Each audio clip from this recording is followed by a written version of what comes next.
घड्याळाच्या चिन्हाच्या संदर्भामध्ये सुनावणी सध्या सुरू आहे. खरं तर आज दावा केला जातो की हे चिन्ह गोठवलं जाईल आणि मूळ पक्ष जो आहे तो उद्धव ठाकरेंकडे जाईल, असे असीम सरोदेने हा दावा केलेला एकूणच जो युक्तिवाद गेल्या काही दिवसात सुरू आहे तेव्हा.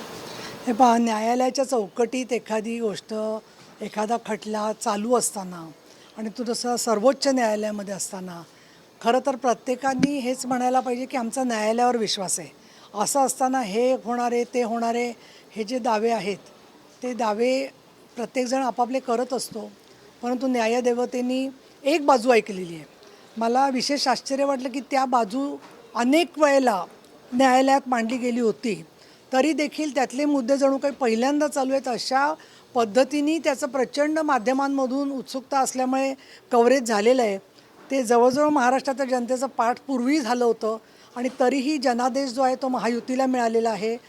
माननीय एकनाथजी शिंदे यांच्या नेतृत्वाखाली 60 आमदार निवडून आलेले आहेत, खासदार निवडून आले, त्यातले अनेक 6 जण परत खासदार आमच्याकडे आलेले आहेत. अशा वेळेला मला असं वाटतं की याबद्दलचे दावे हे कारण नसताना समाजामध्ये गढूळ वातावरण करण्याचा प्रयत्न आहे. लोकांचा विश्वास उडावा अशा पद्धतीचे हे सगळं बोलणं आहे आणि त्यामुळे मला असं वाटतं पुढच्या सुनावणी, त्याची तारीख, त्याचा निर्णय जोपर्यंत होत नाही आहे तोपर्यंत हे दावे त्यांना टाईमपास म्हणून करायचं असेल तर करू शकता. पण कपिल सिब्बल एक नाव, त्यामध्ये मोठं नाव वारंवार घेतलं जाते नेत्यांकडून ठाकरे गटाच्या. कपिल सिब्बल आहेत, त्यामुळे हा कॉन्फिडन्स आहे असं वाटतं. मला कॉन्फिडन्स वाटतो तो न्यायाधीशांमुळे वाटतो आहे. वकील त्यांच्या जागी मोठे असतात, त्यांचं नावं मोठी असतात, ती मुद्दामून मोठी नावं केली जातात आणि त्यांचं कर्तव्य बजावत असतात. पण जी बाकीची नावं असतात त्यांचं चांगलं वाईट पण हे काळाने, अनुभवाने आणि इतिहासाने ठरवलेलं असतं आणि त्यामुळे हे दबाव तंत्र अजिबात न्यायदेवतेसमोर लागू चालणार नाही, होऊ शकत नाही. न्यायदेवतेच्या समोर जे सगळे पुरावे झालेले आहेत, निवडणूक आयोगाच्या समोर बाजू मांडली गेलेली आहे, त्यांनी काही निर्णय घेतलेले आहेत, त्या सगळ्या निर्णयांच्या संदर्भात अंतिम फैसला होईपर्यंत काही याच्याबद्दलचे गैरसमज असू नयेत. परंतु हे सगळं कधीचं आहे?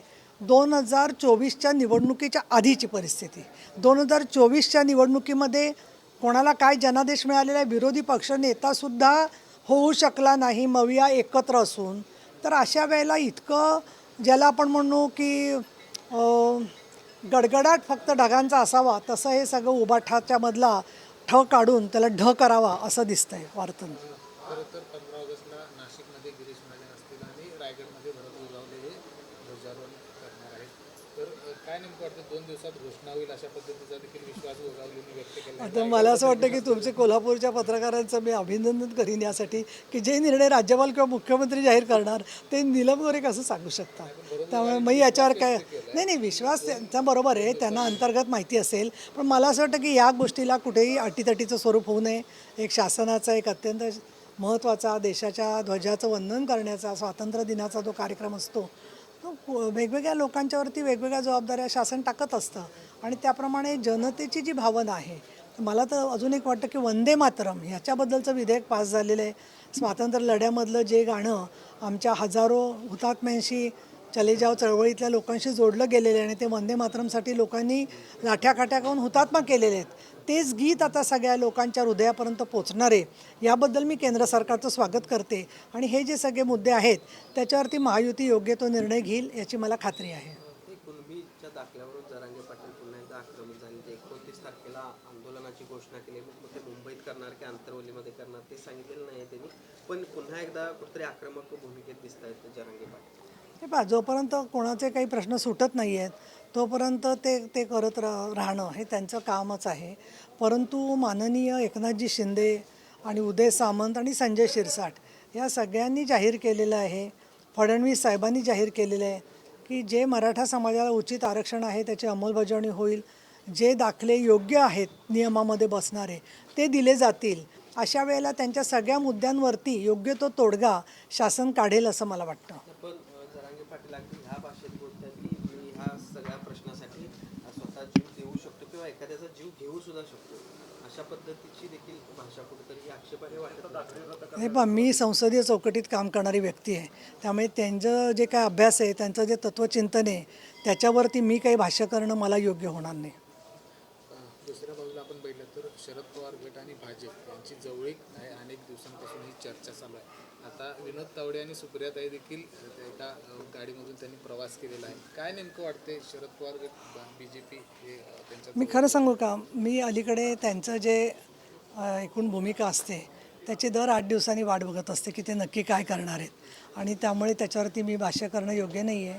पण मला 2 इथे मुद्दे सांगायचे आहेत. एक म्हणजे 2014ला ज्याला भारतीय जनता पक्षाला शासन निर्णयसुद्धा झाला नव्हता, अजून निकालसुद्धा घोषित झाले नव्हते पूर्ण, त्याच्याच आधी राष्ट्रवादी काँग्रेसनी पाठिंबा जाहीर करून टाकला होता.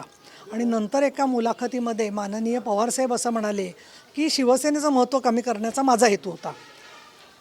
त्यांना त्यांची वाक्यावर कोणी टीका केली की ते दुसऱ्याला काही बोलत असतात, परंतु हे शिवसैनिक विसरलेले नाही आहेत. परंतु त्यांच्या पक्षाने काय करायचं, कुणाला भेटायचं, काय करायचं हा त्यांचा प्रश्न आहे. त्याच्यामध्ये पालघरमध्ये एक अतिशय घटना घडलेली आहे. एका मित्रासोबत केलेल्या म्हणजे तरुणीवरती अत्याचार केलेला आहे सामूहिक. एक तर आता अशीच घटना नागपूरला पण घडलेली आहे की ज्याच्यामध्ये त्या मुलीच्यावरती जवळजवळ 40-42 ब्लेडनी वार केलेले आहेत, आणि त्या घटनेमध्ये सुद्धा तिचा थांगपत्ता सापडत नव्हता, तर पोलीस तिथे पोचल्यामुळे तिचा जीव वाचलेला आहे.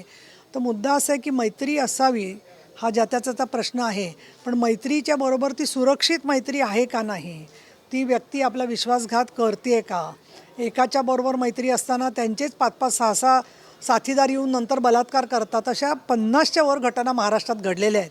आणि त्याच्यामुळे काय लायकीच्या माणसाशी आपण मैत्री करतोय हे जर का कळलं नाही, तर बारामतीमध्ये त्या मुलीचा जसा जीव हकनाक गमावला गेला, त्यामुळे विश्वासू साथीदार म्हणणारा माणूसच जर का गळा कापत असेल, तर मला असं वाटतं की महिलांनी सावध राहिलं पाहिजे. आणि असे जे गुन्हेगार आहेत त्यांना फाशीची शिक्षा झाली पाहिजे, त्यांच्यावर कॉन्स्पिरसीचे खटले लागले पाहिजेत, आणि इतकंच नव्हे तर मोकासारखे गुन्हे त्यांच्यावर लागले पाहिजेत. त्याखेरीज हॅबिच्युअल ऑफेंडर्स जे आहेत, परत परत असे फसवणारे, तर ते दुसऱ्या शहरात दुसरी नावं घेऊन हेच धंदे करतायत का, त्याला ड्रग कारण असेल, अजून काय लैंगिकता वाढवणारी औषधं असतील, या सगळ्याची नीट तपासणी झाली पाहिजे, आणि त्याच्यावरती योग्य ती कारवाई सरकारने केली पाहिजे. गृहमंत्री कुठेतरी अपयशी ठरलं काय, या सगळ्या घटना वाढत आहेत आणि गृह खातं स्वतंत्र राहावं असं देखील विरोधी पक्षांनी म्हटलं. नाही, ही भाषा माझ्या खूप ओळखीची झाली आहे, कारण विरोधी पक्ष हेच सकाळपासून संध्याकाळपर्यंत शंख करत असतो. तर माझं म्हणणं असं आहे, याच्यामध्ये मी शंख याच्यासाठी शब्द वापरते की अहो, समाज, शासन, कायदा, माध्यमं हे सगळे लोकशाहीमधले स्तंभ आहेत. अशा वेळेला अशा ज्या गुन्हेगारी प्रवृत्ती आहेत, ते देशाच्या पंतप्रधानाच्या आईवरून जिथे शिव्या देतात, त्या ठिकाणी कशा पद्धतीच्या खतपाणी या विषारी प्रवृत्तींना समाजातून घातलं गेलं हे दिसतं आहे. मला असं वाटतं की गृहमंत्री देवेंद्र फडणवीस यांनी 2014पासून मी त्यांचं कामकाज पाहते. नरेंद्र मोदी साहेब आणि अमित शहा, भारतीय न्याय संहिता त्यांनी लागू केली, अनेक कायदे पॉक्सोसारखे त्याच्यामध्ये चांगला बदल केला. महाराष्ट्रामध्ये आता नव्याने पॉक्सोसाठी कोर्टं उभी केली जात आहेत. अशा वेळेला दोषसिद्धीचं प्रमाण वाढावं म्हणून प्रयत्न फडणवीस साहेब करतायत. आणि मी तुम्हाला सांगू शकते की निदान 100पेक्षा जास्त केसेसमध्ये मी त्यांच्याकडे निवेदनं दिलेली आहेत.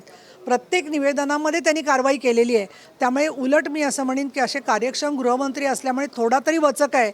अशा वेळेला पोलिसांचं नीतिधैर्य खच्ची होईल, चांगलं काम करणाऱ्या माणसांचं नीतिधैर्य खच्ची होईल. असे जे सातत्याने बदनामीचं धूर सोडतायत त्यांनी आत्मपरीक्षण केलं पाहिजे असं मला वाटतं.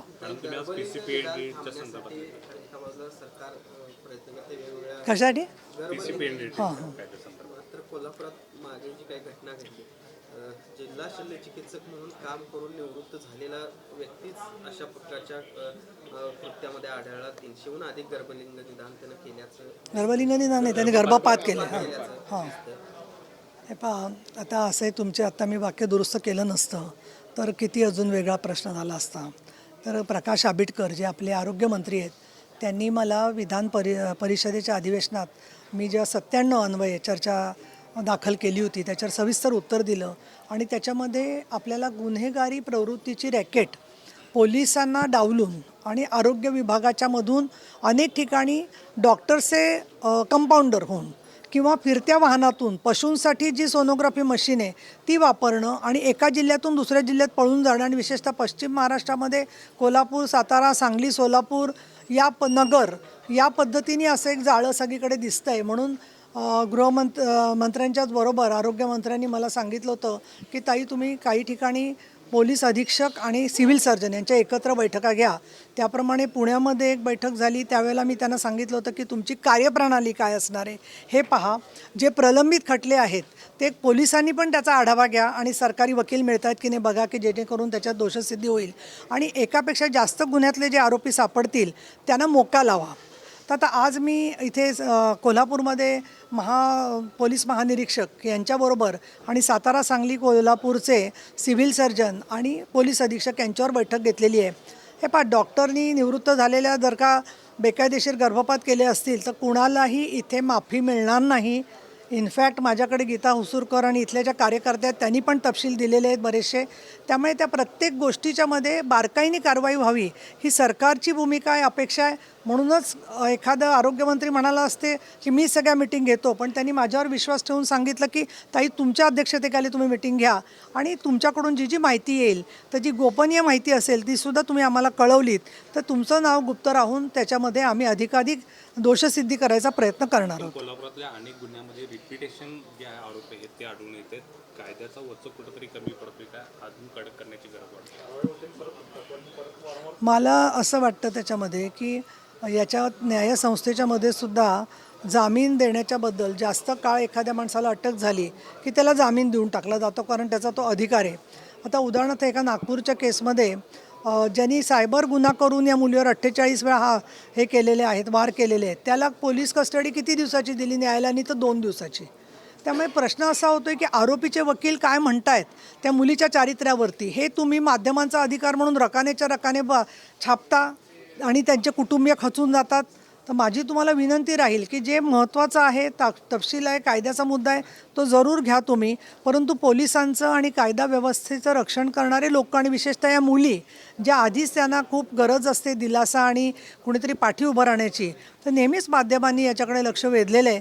पण या संदर्भामध्ये मी असं म्हणेन की दोषसिद्धी वाढवण्यासाठी सगळ्यांनी एकत्र प्रयत्न करणं गरजेचं आहे. मुंबईमध्ये पुन्हा एकदा मराठीचा मुद्दा समोर येतोय. 17 ऑगस्टपासून टॅक्सी चालकांना मराठी सक्तीची असणार असेल तर लायसन रद्द होईल अशा पद्धतीची भूमिका सरकारने घेतली. मराठीचा मुद्दा हा संपूर्ण देशभरातलाच मातृभाषांच्या बद्दलचा मुद्दा आहे आणि मी आमचे राज्याचे परिवहन मंत्री प्रताप सरनाईक, तसंच आमचे उपमुख्यमंत्री एकनाथ शिंदे आणि मुख्यमंत्री देवेंद्र फडणवीस यांचं अभिनंदन यासाठी करीन की ज्या रिक्षावाल्याला मराठीतला पैशाचा हिशोब बरोबर कळतो, त्याला पत्ता सांगताना मात्र हिंदी कळत नाही, बाकी तो सगळं मराठी बोलत असतो, त्याला मराठीत भांडता पण आलं पाहिजे, तर मराठी भाषा शिकलीच पाहिजे त्यासाठी, असं माझं मत आहे.